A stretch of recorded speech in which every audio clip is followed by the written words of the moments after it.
Hola, muy buenas tardes a todos. Estamos aquí en un nuevo podcast. Este día hoy les voy a hablar sobre un tema sobre los movimientos sociales de antisistemas. El movimiento del que voy a hablar hoy es sobre el Ejército Zapatista de Liberación Nacional.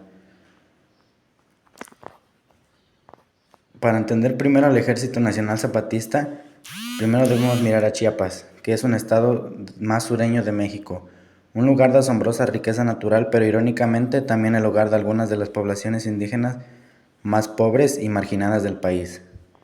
Aquí durante décadas la tierra fue despojada de los servicios básicos como la salud, la educación eran un lujo y el racismo estructural era una realidad palpable.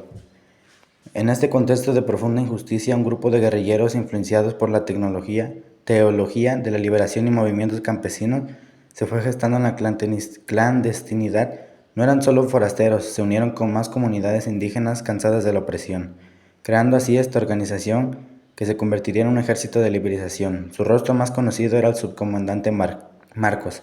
Sería la voz visible, pero la esencia del movimiento siempre fue colectiva e indígena.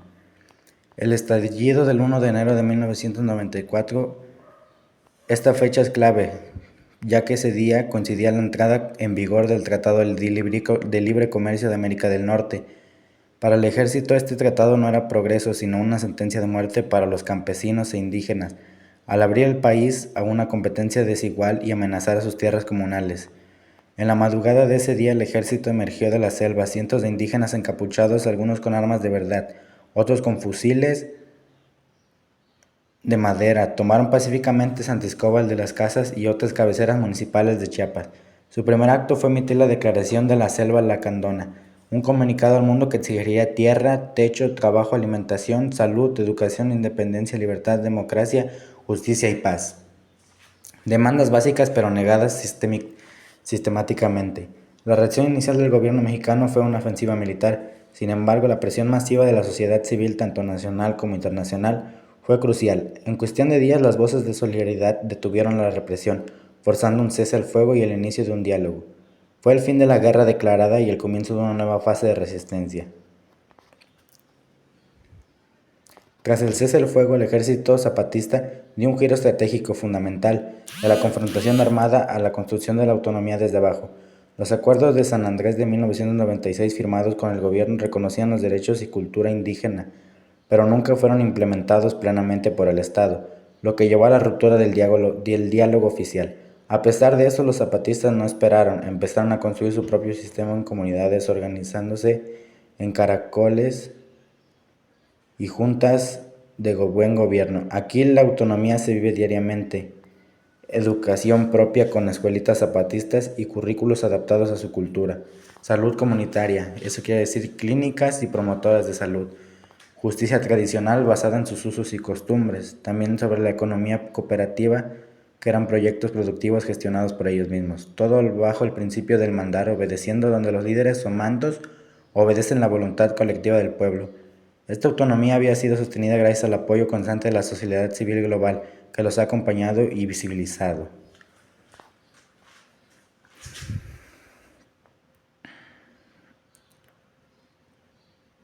Aunque menos visible, en los grandes titulares sigue vivo y evolucionando con figuras como el subcomandante Galeano antes Marcos. Han continuado con nuevas iniciativas como sus viajes por la vida a Europa, expandiendo su mensaje de que otro mundo es posible. El Ejército Zapatista Nacional puso la cuestión indígena en el mapa mundial y ha inspirado a innumerables movimientos sociales. Su lucha es un poderoso recordatorio de que la dignidad y la capacidad de los pueblos para construir su propio futuro son incrementables.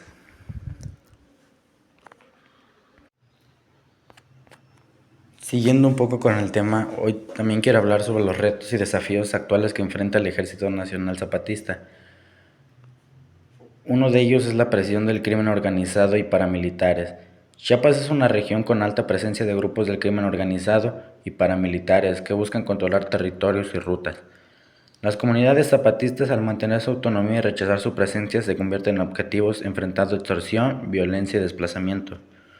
Otro de los retos que enfrentan en este 2024 y 2025 en las épocas actuales son los megaproyectos gubernamentales, que son proyectos como el Tren Maya o el Corredor Interoceánico. Aunque presentados como desarrollos, son vistos por el Ejército Nacional Zapatista como una imposición que amenaza sus tierras, recursos naturales y formas de vida, generando fragmentación y nuevos conflictos.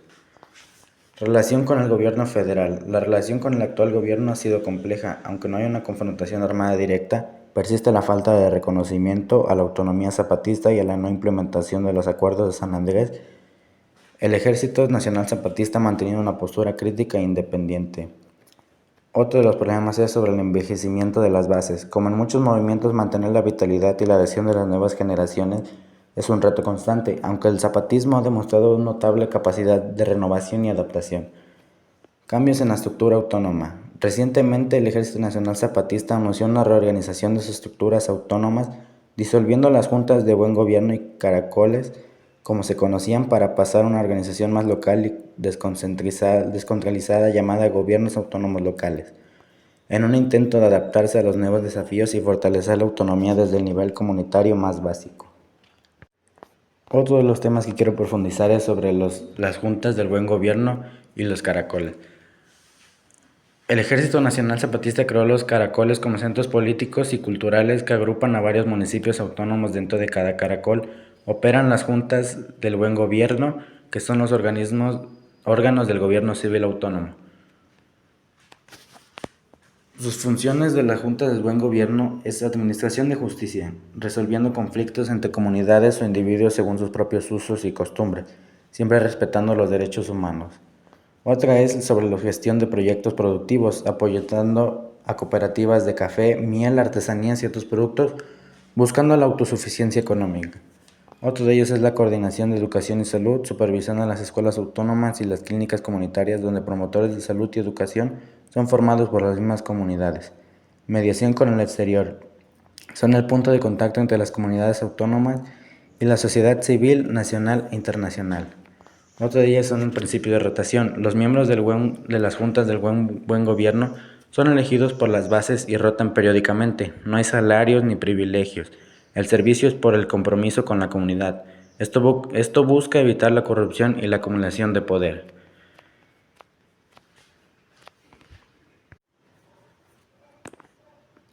Otro de los temas que quiero profundizar más sobre son los acuerdos de San Andrés Larrainzar. Estos acuerdos firmados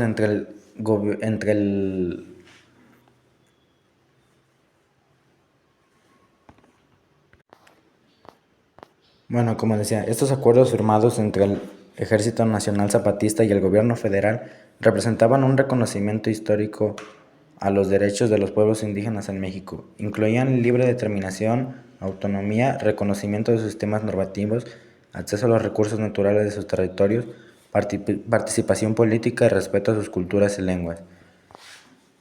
Uno de los incumplimientos, a pesar de ser firmados, el gobierno nunca los implementó plenamente en la Constitución y las leyes secundarias.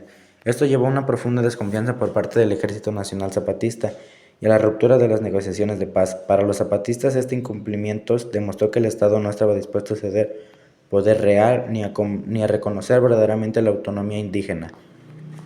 El incumplimiento de los acuerdos impulsó al Ejército Nacional Zapatista a construir su autonomía de facto sin esperar la aprobación del Estado.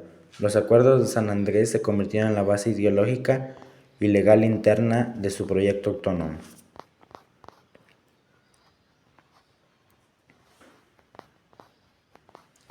Otro de los temas que quiero también tocar es sobre la transformación de Marcos a Galeano en 2014.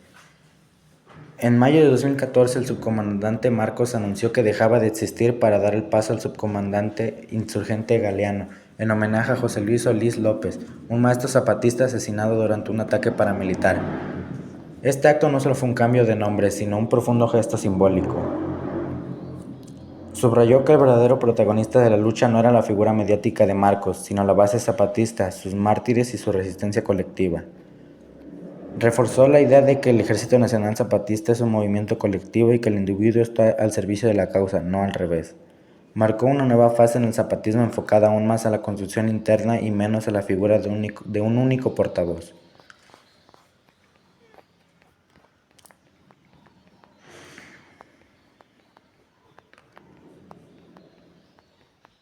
Con esta información y todo esto que acabo de comentar,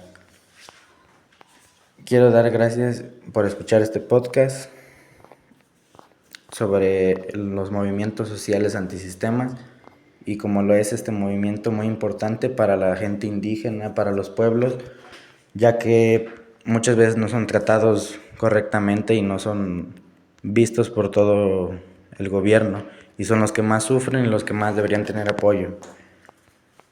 Diciendo esto, muchas gracias a todos. Así acaba este podcast.